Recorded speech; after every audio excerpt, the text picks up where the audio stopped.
So I'd like to give a warm welcome to Wade Crowfoot, who is California's Natural Resource Secretary, and we are so happy to welcome you here on stage to speak a little bit about your presentation on From Nuisance to Nature-Based Solution. Yes.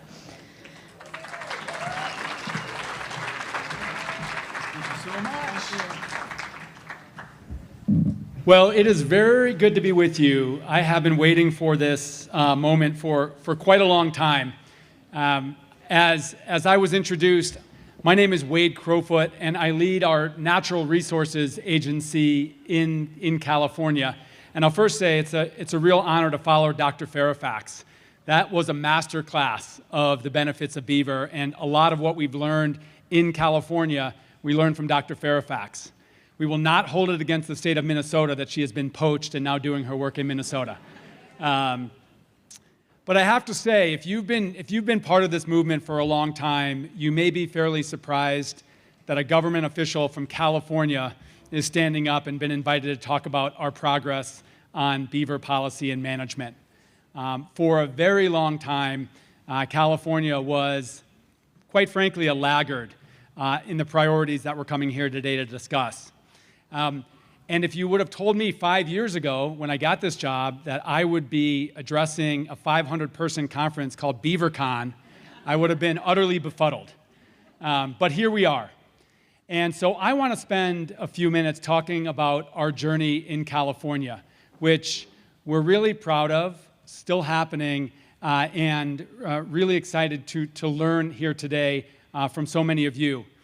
I first want to acknowledge, though, I would not be standing up here talking about California's progress if it was not for the leadership of California Native American tribes, who for a very long time have been making the convincing case to reintroduce beaver across California, as well as apply traditional ecological knowledge. And I am so proud that we're joined here today by two tribes leaders that have been driving this movement, Tule River Tribe and the Maidu Summit Consortium. So if you have an opportunity to introduce yourself, there's remarkable stories that they'll tell about their leadership in California. I also want to acknowledge that behind anybody like me that gets up from a government agency to talk about beavers and what we're doing positively to reintroduce beavers, there is an army of beaver believers that made it happen. And we are joined today, and you'll hear later today, from two of our leaders in California, Kate Lundquist and Brock Dolman, from the Occidental Arts and Ecology Center. And I can say almost everything I've learned from beavers in California is from those two and our tribal leaders. So I wanted to make that acknowledgement. I want to start with the history of beavers in what we know as California, and recognize that it started long before the state of California, long before that 175-year history of our state government, where tribes, actually the most densely populated region of North America, north of Mexico City, was California, where tribes were living in concert with nature and beaver and doing an incredible job protecting our environment. You all know the story from there. The so-called westward expansion before the gold rush brought the fur rush. And the fur rush was devastating on beaver in California and across the West. And we lost beaver off our landscape almost 200 years ago that have never returned. And that was followed by decades of a policy that treated beavers as nuisance, that removed beavers even more. And remarkably, that policy persisted up until just a few years ago. Now, at the same time, in California, we have been experiencing the impacts of climate change in ways we never thought possible. Projected impacts that scientists told us would reach us at the end of the century are upon us with a vengeance. Emily talked about wildfire. We've lost 8% of our entire state to wildfire in the last 5 years alone. Today, as I speak, 10,000 firefighters are positioned across California to protect our communities and landscapes from wildfire. We've experienced 2 millennial droughts in the last 15 years. Millennial droughts, so-called because they're supposed to happen once every 1,000 years. 2 in the last 15 years. We came off our driest 3-year period in the state's history with the wettest 3-week period in the state's history. 9 atmospheric rivers that came off the Pacific Ocean that had the National Guard deployed, killing people and destroying communities. Climate change is here in California and in your own communities with a vengeance. And I never thought that I would spend most of my time over the last 5 years actually responding to the climate emergency. This is truly a crisis. Now, what's remarkable for me is California in many ways was leading on climate action. Almost 2/3 of the electricity that power our state, or believe it or not, by GDP, the 5th largest economy in the world, 2/3 of that energy is clean energy.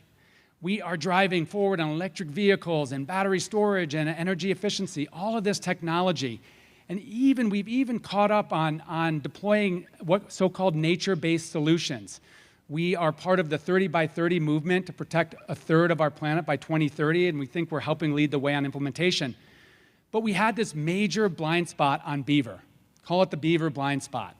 And so today I really want to talk about what's happened over the last 3 to 5 years, actually, to pivot that course and move in an entirely new direction. So what I'll talk about today as tangible progress is the result of a movement of decades, tribal leaders for decades, Occidental arts and ecology, these Beaver believers over the last decade, putting together the scientific case for the fact that, one, beavers are native to most parts of California. Contrary to our doctrine in California science for a long time, they're actually native to California. And secondly, that as we face wildfire and drought and flood and species loss and carbon emissions that we're working to get in control, there's perhaps no more innovative, inspiring solution than beavers. So thanks to this movement over a decade that started from the grassroots and built up, we had that proverbial aha moment in California, realizing that beaver, as Emily pointed out, are critical engineers for our water supply. They can, as Brock Dolman puts it, they spread the water, slow the water, and sink the water, restoring our groundwater aquifers that in any given year are up to 1/3 of our water supply. They regulate stream flow, so more of our streams flow deeper into the summer, which is critical for water supply. They slow down these huge storms and these big snowy winters that we have to reduce our flood risks. As Dr. Fairfax pointed out, they're greenbelt buffers for wildfire. We're seeing beaver activity this season, last season, the season before, actually change the character of the way fire moves. And so it's not only academic research, our firefighters are seeing it on the ground. We, like so many other parts of the United States and the world, are facing species loss, where we have endangered species that desperately need restoration of their habitat. They need their keystone species back, and it's beaver.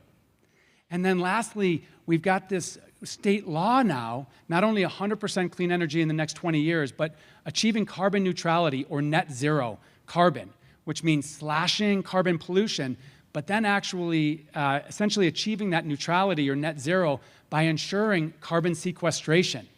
We need to let nature do what it does, which is take carbon dioxide out of the air and then deliver back oxygen.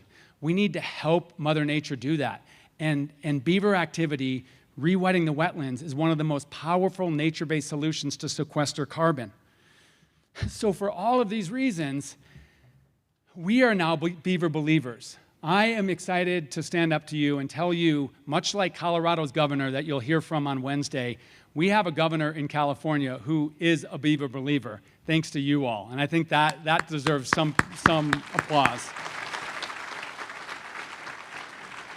So what's happened in the last couple of years? Governor Newsom put a proposal forward, supported by the legislature, to create the first ever beaver restoration and management program at our Department of Fish and Wildlife.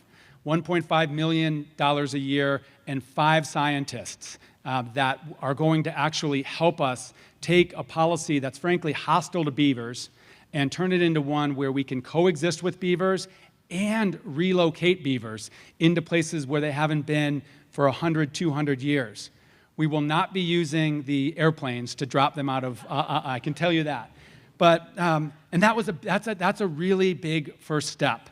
And I'm really pleased that we have recruited a remarkable beaver expert, Molly Alves. And if you may know Molly from her work in the Pacific Northwest with tribal leaders there. But we believe we have the best and brightest that are anchoring this beaver restoration and management unit. Last year, our legislator, our governor, doubled down to allocate $2 million of additional funding actually into standing up a beaver coexistence program. So it's one thing for your Department of Fish and Wildlife to put on the books making it harder to kill nuisance beaver, creating more options to relocate them, starting a relocation program. But frankly, as you know, we have to do a lot of education. And so this $2 million is actually turning into a grant led by that Occidental Arts and Education Center, an ecology center, to actually fan out and help essentially multiply experts like those in the room. So the Beaver Restoration Unit, the $2 million for deterrence, we were thrilled, and I have to say one of the highlights of my time in this 5 years is doing beaver relocation with the two tribes that I mentioned, the Tule River tribe. So last summer, we were up 6,000 feet in the southern Sierra Nevada in the presence of the largest species of plant on planet Earth, the giant sequoias.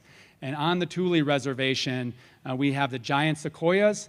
We have wolves that are returning to the southern Sierra for the first time in 150 years. And thanks to beaver relocation, we have beaver. And we were able to do that relocation with the tribal knowledge and wisdom of tribal elders and tribal leaders, and with the scientific expertise of our Department of Fish and Wildlife. We also, the year before, relocated beaver to farther northern California, what we know as Tasum Koyam, which is homelands of the Mountain Maidu people. And the Maidu Summit Consortium helped lead that restoration effort. And I got to kneel down into that pond along with Dr. Fairfax and leaders from our Fish and Wildlife Department and release 7 beaver. So it is happening in California, and it's happening quickly in California. And I'll say, if you are an activist or you're a scientist or you're somebody in a place that maybe like California was 5 years ago, hasn't embraced beavers as the incredible nature-based solution that we never knew, it is possible to do, and it is possible to do quickly. And I'll say that the sort of cherry on the proverbial cake is just last month, our state legislature passed what we know as the Beaver Bill unanimously. 120 legislators in California agree on all of them agree on exactly nothing. But they agreed on a beaver bill, red counties, blue counties, urban, rural, and sent it to the governor, and the governor gladly signed it. And that's institutionalizing the beaver restoration program and calling for what will be a comprehensive beaver restoration and management plan for the state, which is following on a handful of other states. So working to really institutionalize that work. A couple of key priorities within that is, one, developing a priority framework about where to prioritize the relocations based on fire severity and ecosystem needs.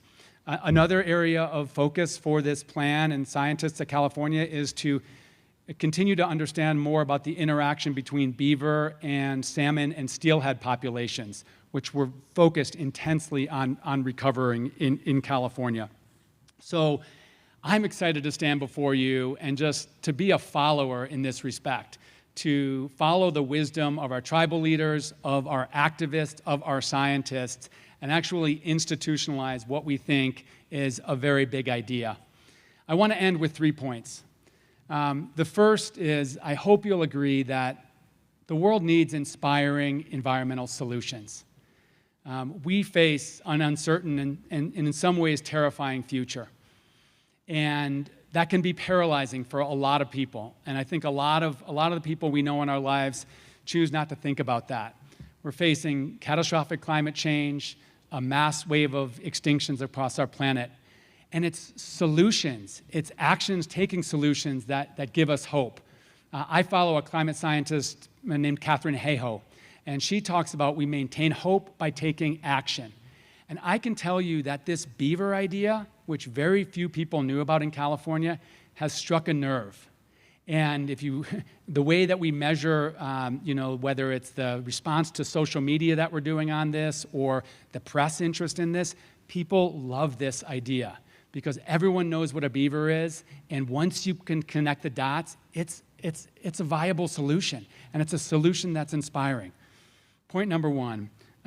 Point number two is our best environmental ideas, our biggest environmental progress is driven by movements. It's not elected officials sitting around thinking creative thoughts. It's people on the ground coming together, building a movement, making the case, and catalyzing change. And I have to credit the Beaver Institute and all of you because you all have seeded a movement that is growing leaps and bounds every year. So I would say, let's do what we can to build the movement because it will continue to require the level of energy that you and your organizations have demonstrated thus far. And the third, and I'm so glad to see this present at the conference, is let's follow the folks who have been caring for our environment since time immemorial. It's really, in some ways, not that complicated. California's existed for 175 years, and the original Californians have been taking care of our landscapes for thousands of years. And 5 months into his term, Governor Newsom did what no other governor has done in the state's history. He invited tribal leaders to Sacramento, and he offered an unconditional apology on behalf of the state of California for the dispossession, the discrimination, the violence that our government has perpetuated against tribes in California. And that was a powerful moment, but everybody agreed, the governor and tribal leaders, that it was the beginning of something different. And so in California, we are focused now on supporting tribal leaders, on stepping back and asking ourselves the questions around where are places that we've got it wrong? How do we integrate traditional ecological knowledge, things like cultural burning, prescribed fire across our landscape? And I can tell you, it's been the most profound part of my journey in this job is listening and learning from tribal leaders. And then acting, whether it's ancestral land return, co-management, tribal access, or following our tribe's leadership on beaver. So I stand here today optimistic because this conference that had 200 people 2 years ago has 500 people today, and will probably, hopefully, no pressure Beaver Institute, have 1,000 people in 2 years. So thank you very much, and I would just say onward, no time to waste.